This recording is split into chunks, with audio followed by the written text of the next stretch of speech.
Hello guys, hi again. Thought it's time I did another one.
Been quite a while actually.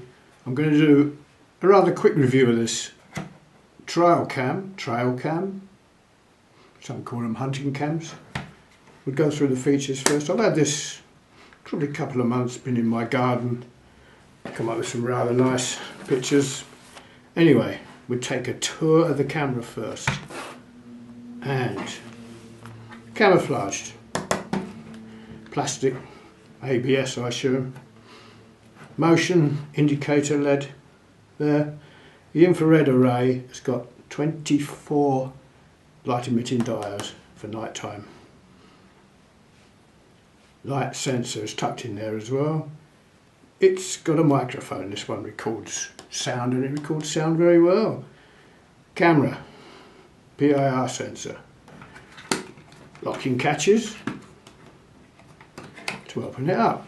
It's sealed to IP66, got a rubber seal all the way around. Seems to work very well. It's gone through quite some horrendous weather in my garden. Inside we have the LCD display.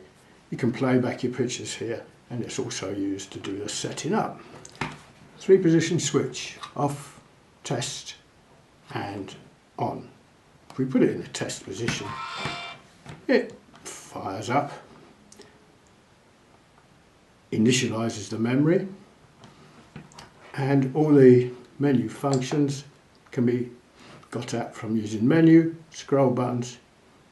Okay, I shan't go through all this, like it's quite simple, same as most pizza kits like this. This page, up, down, left, right, and we are sorted.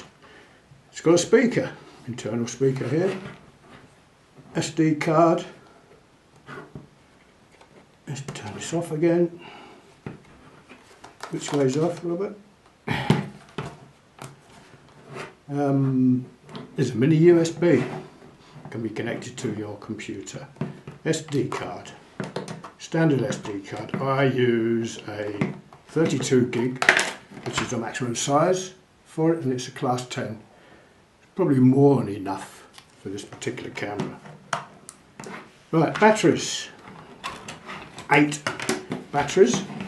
I have found it works on 4. If you take any 4, top 4, bottom 4 out, it will run on both sets, but obviously with the 8 batteries it lasts a lot longer. I'm using the high capacity length batteries. Seem to work very well. In fact, one time I had over 200 30-second videos on here, and there was loads and loads of battery life here left in it. Right, where are we? We have a little padlock, if that's what you want. Padlock it. Stop anyone nicking your SD card or your batteries, but then all they have to do is nick the whole thing and it's gone anyway, so.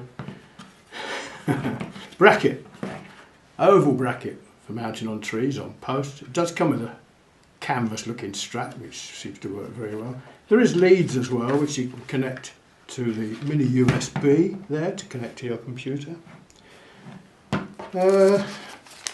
Turns over page. Photo, camera modes.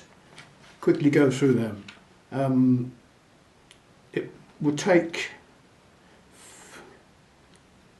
cameras still pictures or still pictures and video, depends on the selection. Video size, we always like to know what this is, can be 1080p, 720p, WVGA or VGA. Now the length, video length after detection can be 1 second to 60 seconds, fully selectable, or it can be 3 minutes to 5 minutes and 10 minutes. Interval timer between recordings, which basically means the thing is shut down, 5 seconds to 59 seconds, or 1 minute to 60 minutes.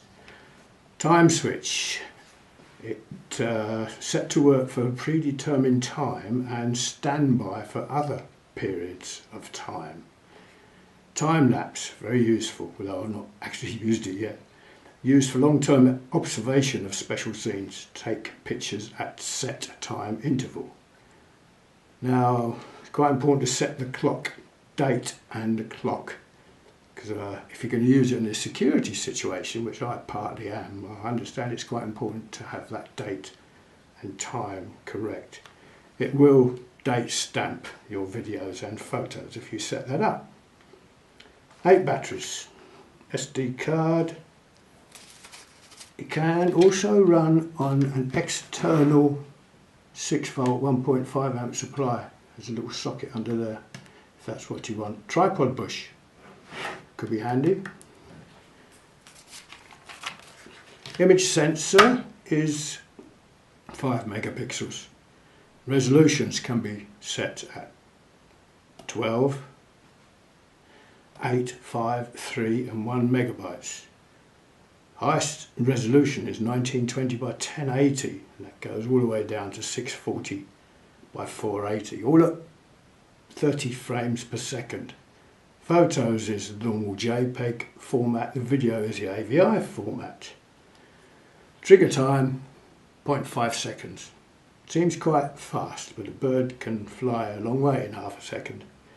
Now, as for its performance, as this is the first one I've had, I can't really compare it, but I'm quite delighted with the daytime ones. The nighttime, I think the infrared tends to be highlighted in the centre of the picture. Could do with a wider spread to even the illumination up, but that's just me. I will post a day video and a night video for your own education. I think that's about it, guys. All the I think it's a little bit sensitive as well. We've had a lot of wind in our garden the last few days, and amongst those 200 plus videos I had, a lot of them were triggered, I think, due to wind and rain. No animal life of any sort to be shown anywhere. Microphone seems very sensitive. There are sensitivity adjustments on it, sort of normal, high and low. Seems to work very well. Seems to pick up more than I can hear. That's about it, guys. I've had to cut this one a bit short. This is actually the second time I've done this video. The first time I did it was 10 minutes. And for some reason, I think my video camera does only 10-minute blocks, and it cut the last few seconds of the video off. Okay, speak to you again soon. Thanks for viewing. Bye-bye.